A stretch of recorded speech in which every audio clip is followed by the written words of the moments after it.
and a very warm welcome to State of Business on Art Television. I'm Hashainali and let's have a look at the headlines first. Vote on account passed without a vote. Interim report stresses that country has no robust maintenance protocol to face high-risk power failures. News in detail. The proposed vote on account was taken for parliamentary debate for the second day today and it was passed without a vote. Moreover, the main opposition of the House, Samajik Janabalawekya, asked the government whether it is holding discussions on international monetary organizations on the debt arrangements. Accordingly, the parliament convened at 9:30 am today for the second consecutive day of the debate on the vote on account. The proposed special provision for the government to meet expenditure for the last quarter was presented to the House yesterday. In the meantime, Samajik Janabalawekya parliamentarian Dr. Harshadi Silva asked the government whether it has held discussions on debt managing with the International Monetary Fund. He further asked the government on the progress of the special deposit account launched for the Sri Lankans living abroad. Moreover, while requesting that it was against the constitution to spend money from the consolidated fund without parliamentary approval, National People's Power leader Anura Kumara Dissanayake said the government should present a special motion in parliament and obtain covering parliament approval for using funds of the consolidated fund from April end to August 20th. He told Parliament that if this unconstitutional action was allowed to go unnoticed, it would be a bad precedent. He noted that the government has also violated the constitution by revising taxes and obtaining loans without approval of the Parliament. Moreover, the Parliament approved the proposal made by the Speaker of Parliament, Mahinda Yapa Abeyewardena, to appoint MPs for 6 committees as its members. Accordingly, the Legislative Standing Committee will consist of 17 members. It will be officially chaired by the Deputy Speaker, the Deputy Chairperson of the committee, and 15 other members to be nominated by the Committee of Selection.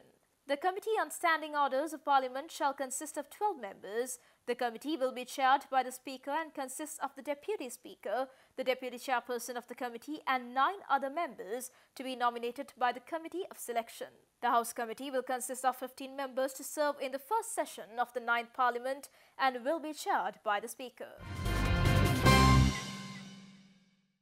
The committee appointed to probe the recent island-wide power failure, which occurred on the 17th of August, highlights that the country's power system has not faced such a severe failure before. This is brought forward to media by the committee appointed to study the recent island-wide blackout at the Department of Government Information today morning, making the media aware about the details of its interim report. The power supply was disrupted to the entire country around 12:30 p.m. on 17th of August and attempts to restore the supply to the entire country took several hours. It was revealed that a mistake made by a worker of the Ceylon Electricity Board is responsible for the recent countrywide power outage. In the meantime, the officer is responsible for general maintenance at the time in the Kerawalapitia grid substation. Moreover, the interim committee report says that there is no robust maintenance protocol in place in case of high-risk power failures in the country. Furthermore, the committee responded to the queries of the journalists. You know that this problem of the protocol, you are talking about the buses and the grid substations, but your system is now different now. You have 300 megawatts plants and all this solar and everything has come up also. So that so-called these traditional methods of protocols, should you overhaul the whole thing? Because the grid is substantially different now from the generation side because of solar and also because of these 300 the big plants, 900 at one time and so on. I mean, in this we are recommending maintenance protocols. So maintenance is once the system is brought down in terms of power, then isolate and then you attend to the maintenance work. They should have a protocol. That is what we stress here. And one thing I wanted to clarify with regard to the protection, there had been protection in place. If not, Kerawalapitia cannot be isolated in 154 milliseconds. And also, if there was no protection, we would be paying colossal amount of money on the Lakvijaya turbines, right? Unless this 2 hertz per second tripping happened in Lakwia, the turbine could have been damaged. So protection has been there in place and it had worked, but whether there could be a better arrangement in the that means settings could have been optimized is the one that is referring to. President of Chartered Institute of Personnel Management Sri Lanka, Jayant Amarasinghe, states that the performance management sector in the government offices is not properly functioning. Thus, joining the Art Television's Best Roundup Special Edition discussion, which will be aired at 7 p.m. this Sunday, CIPM Sri Lanka head adds that the career guidance procedure for the youngsters of the country should be uplifted in the country. The private sector performance management has come to a level to the expected, in the organization, but the performance management has not been properly functioning in these government sector organizations. It is nothing wrong with the with the people, right, that we have not given a system that most of the organizations that still we don't have HR manager in these government organizations. Very few organizations having a HR function. Okay. So, if you don't give these HR functions, that obviously there is no way to take up these HR best practices. So, then they are not talking about the performance management, they are not talking about these KPIs, they are not talking about this talent management, they are not going to talk about these engagement and succession planning, grooming people from this level to the next level. They are not going to talk about that. Why? That is not the agenda anyway. So, that has to be inculcated in part of the government. We are prepared to help the government, we are prepared to take the challenge in terms of introducing a performance management system to the government and the good balance scorecard or a good key performance indicators to the government. Stay tuned for more news right after this commercial break.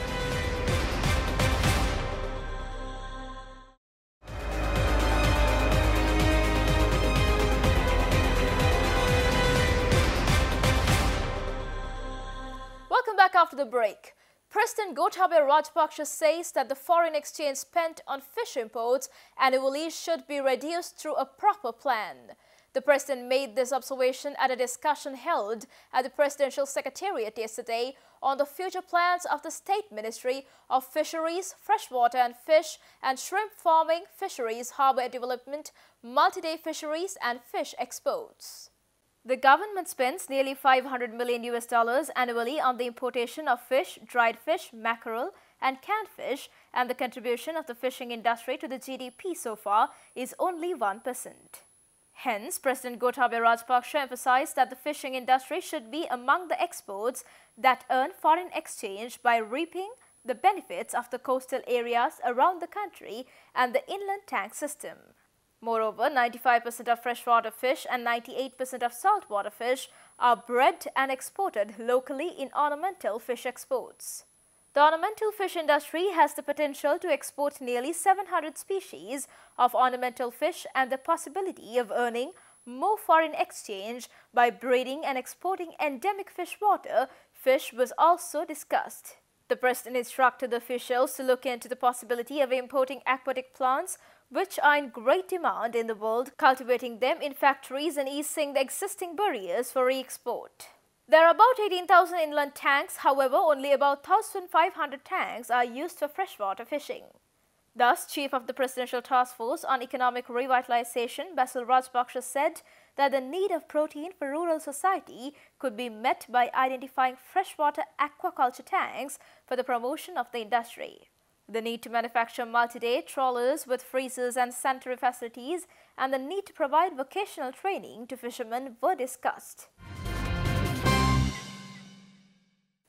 Export Development Board Chairman Prabhash Subasinghe recently met Economic and Commercial Councillor of China Embassy in Colombo, Yang Zuyang, to discuss the opportunities available to enhance trade between the two countries.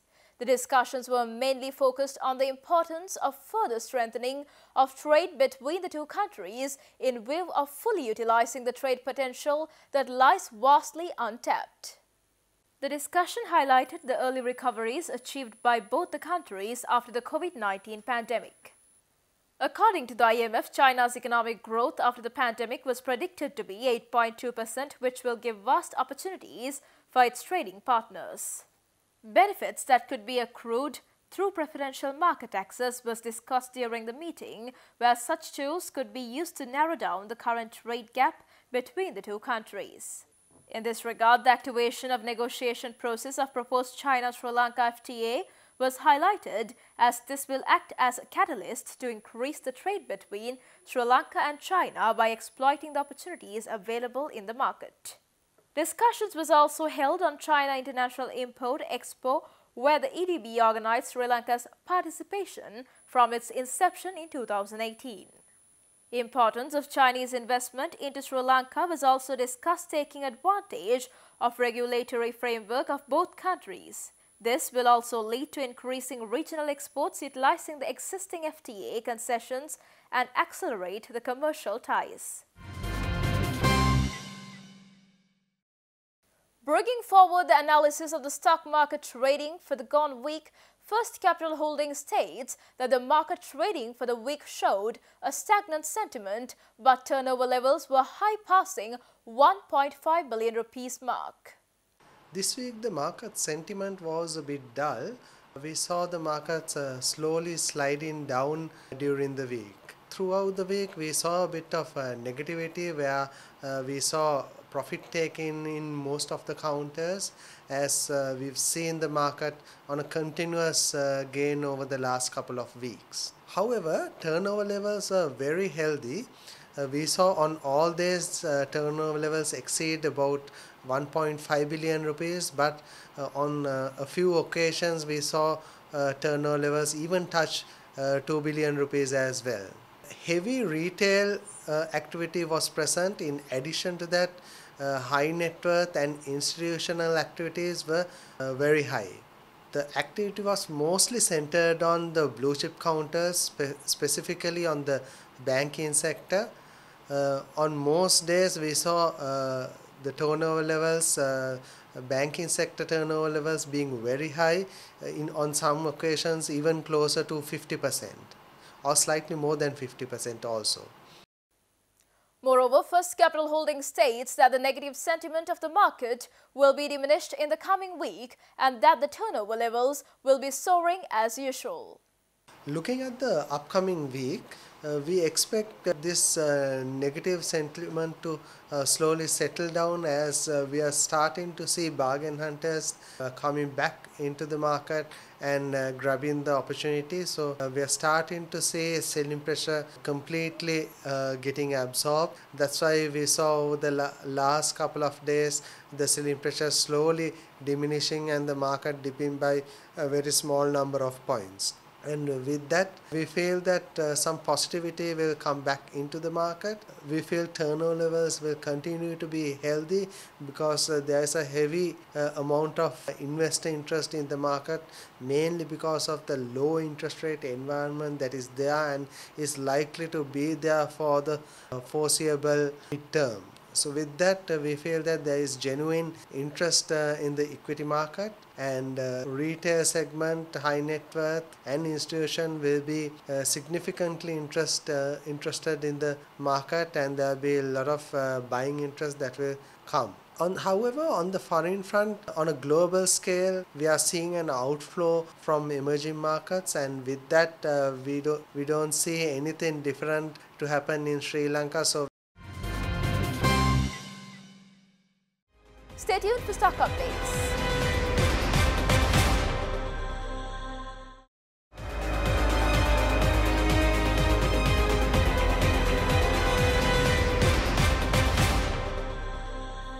Welcome back after the break. The trading at Colombo Stock Exchange ended on a mixed note today.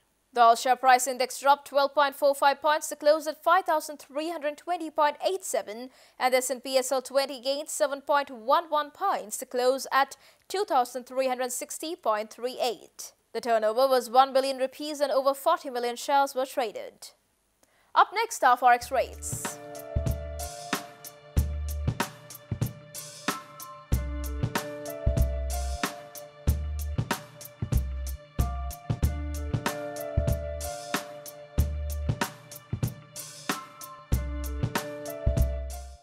That's all news for today. See you this Sunday with BIS Roundup Special Edition at 7 p.m. Until then, take care and good night.